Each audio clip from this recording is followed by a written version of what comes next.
3.2 દાખલા number 4. Point વાળો આવે ને એટલે તમે આમ ગભરાવા માંડો, આ મજા ન આવે યાર, નહીં ઊંઝાવાનું.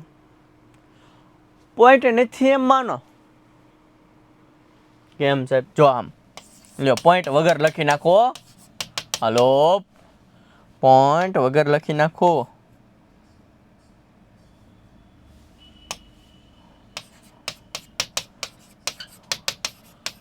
આ જ રકમ તમારે માનવાની. એમ સાહેબ આમ થોડુંક માની લઈએ, દેખાડ. ઓકે, તમારે એક્ઝામમાં પૂછે ને એટલે આના ઉપરથી પછી સીધું આ જ લખી નાખ.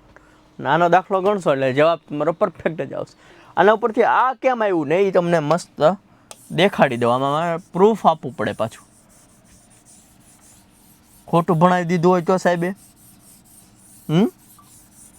પ્રૂફ આપવું પડે. ચાલો હવે જો આ 0.2 છે ને એને 2/10 લખાય. આવું લખાય હો, 5મા 6માં ભણી ગયા. એનું પ્રૂફ આપો અને કેમ એમ લખાય એમ નો કે એક સામનો. 0.3 ને 3/10 લખાય. દશાંશ પદ્ધતિ ભણાય ને. 1.3 ને 13/10 લખાય. ઓકે, હવે મારી જેવો અહીંથી બધાય 10 ઉડાડી દે. ઓકે, વૈધું જવાબ. તો 2 10 થોડાક ઉડે. આવું બધું મારે યાર પ્રૂફ આપવા પડે, દેખાડવું પડે પાછું. શું છે એમાં? કેમ 10 ઉડે નહીં દેખાડવું પડે ને. માને નહીં યાર, વિશ્વાસ હોવો જોઈએ. પણ કાંઈ વાંધો નહીં. ચાલો, આ બેમાંથી આને ગુણ્યા 1 લખી શકું ને. 2 ને 2 1 2 જ થાય. આને ગુણ્યા 1 લખી શકું ને. હવે આમાંથી હું 1/10 કોમન કાઢું. 1/10 લઈ લીધું, શું વધ્યું? 2x. 1/10 કોમન લઈ લીધું છે, શું વધે? 3y. બરાબર શું છે? 13/10. લે હવે તો ઉડે ને. તો પહેલાં તો ઉડાડ્યું હતું, કાંઈ જરૂર નથી. એની પહેલાં મેં લખી દીધું હતું. તો તમને આ સમીકરણ મળ્યું 2x + 3y = 13. સેમ પ્રોસેસ આમાં થશે ભાઈ. 0.4 ને શું લખાય? તો કે 4/10x. અને શું લખાય? 3/10y. અને શું લખાય? 23/10. લે 10 ઉડાડ. હાલત ધબધબાટી. તો 4x + 3y = 23. સમીકરણ નંબર 2. આ એવું સમીકરણ નંબર 1. તો એ તો કીધું તું, પોઈન્ટ કાઢી નાખ. પોઈન્ટ કાઢી નાખો તો જો આ રહ્યું 2x + 3y = 13. 4x + 3y = 23. वही तो बोला था मैंने. ओके, समीकरण 1 અને 2 આવડી ગયું. સમીકરણ 1 કયું હતું? 2x + 3y = 13. 2x + 3y = 13. 2x + 3y = 13. સમીકરણ 2 શું છે? 4x + 3y = 23. 4x + 3y = 23. ઈ છે ને? ઓકે, હવે જો એક મસ્ત વાત કહું. અહીંયા 3y છે ને અહીંયા 3y છે. એટલે 3y ને સૂત્રનો કરતા બનાવાય. સમીકરણ 1, સમીકરણ 2. સમીકરણ 1 માંથી 3y બરાબર લખવું હોય તો 2x આ બાજુ જાય. 3 - 2x. આ 3y ની જગ્યાએ જ આ મૂકી દેવાય.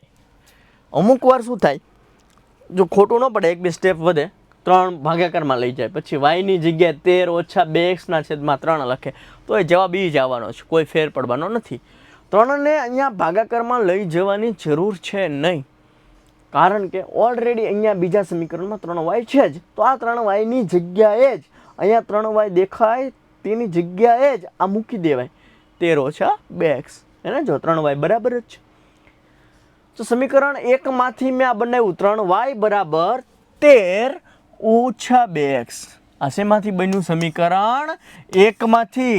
સમીકરણ 1 માંથી બન્યું હોય તો મૂકવાનું શેમાં? 2 માં. સમીકરણ 2 માં જ્યાં 3y દેખાય ને હું આ લખી નાખું. જો 4x આમ નામ વત્તા 3y દેખાણું ને હું આ લખી નાખું. 13 - 2x બરાબર અહીંયા શું છે? 23. 4x - 2x એટલે શું મળ્યું? 2x મળ્યું. ઓકે, બરાબર 23 આમ નામ વત્તા 13 આ બાજુ જાય તો ઓછા 13 2x 23 માંથી 13 જાય તો કેટલા વધશે 10 2 પંચુ 10 તમને x મળ્યો 5 x કેટલો મળ્યો 5 x 5 મળ્યો આ સમીકરણ નંબર 4 આ સમીકરણ નંબર 4 ની કિંમત મૂકવાની સમીકરણ 3 માં જો 3y 13 ઓછા 2x x કેટલા મળ્યા 5 તો લખી નાખું 5 13 ઓછા 2 પંચુ 10 13 માંથી 10 જાય તો 3 ગયા તો જવાબ શું આવે 1 હે ને 3 ભાગ્યા 3 તો જવાબ શું આવે 1 3 ભાગ્યા 3 1 આવે ને 3 ભાગ્યા 3 3 એકુ આ જવાબ કહેવાય 3 ભાગ્યા 3 એટલે જવાબ શું આવે 1 તો y બરાબર શું આવ્યું 1 આવ્યું એટલે આપણે લખી શકો x, y x નો જવાબ તમને અહીં 5 મળ્યો છે ને y નો જવાબ તમને 1 મળ્યો છે આ શું થઈ ગયું જવાબ આશા રાખું છું સમજણ હશે મજા આવી હશે જો મજા આવતી હોય તો વિડીયોને લાઈક શેર સબસ્ક્રાઇબ કરી નાખો મળીએ છીએ નેક્સ્ટ લેક્ચરમાં ત્યાં સુધી જય હિન્દ જય ભારત